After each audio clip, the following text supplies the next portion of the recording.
So Dan and I are going to take you through the stages it takes to make the Tiny Rebel Cwtch by Muntons. So how do we make it, Dan? How do you make Cwtch beer? Is a off-the-shelf homebrew beer. Tiny Rebel Brewery in Newport, which is 10 miles away. They do make good beer, and they make pretty wacky beer sometimes as well. And IPAs are pretty good for IPAs, so if you enjoy an IPA. So this one is a Welsh red ale though, this one? So we bought in a tin. I think there's 2 tins worth of the malt extract. So what you do is you get the malt extract and you put it into your fermenter.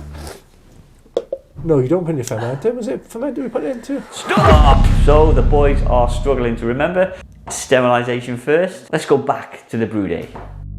Malt straight in fermenter. Yeah, straight in. And then heat up the... So it says number 1, sterilise all the equipment.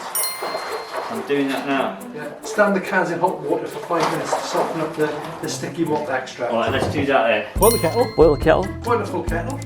Boil a full kettle. Yeah. 1 sachet.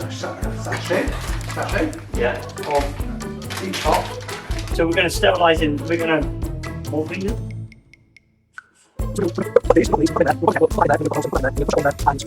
Columbus and citrus. They smell absolutely gorgeous. Whoa. Yeah, we're all good. Oh, smell that from here. What we'll do next is read instructions. So we need to sterilise it and open it. Sterilising solution. Pot, Cwtch pot. You clean out your tins. Goes in here, yeah? Yep.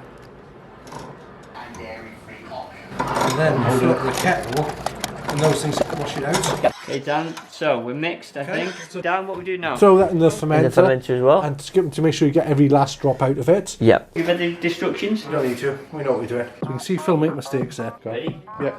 Oh, 90% made in, Phil. Oh, it smells lovely.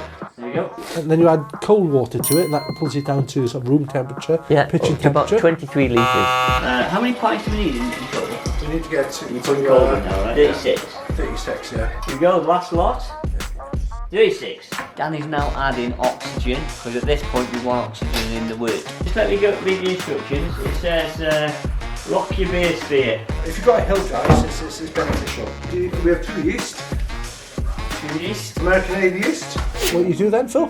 Pitch our yeast. And because this is an IPA, what would you do about 4 days afterwards? 4 days later, dry hopped. And what's the nice thing about the kit is that all the stuff is included in one place, so you don't need to get grains, you don't need to purchase yeast, you don't need to get hops. It's all included into the one packet. And normally in the malt extract, it normally contains the hops in it, but obviously if you dry hop in, then you put it afterwards. It's extra. So, I think I've got ice cream here. Yeah, it's got a lovely head on that, look at that. So tell us, Dan, any good? It's not bad at all, really.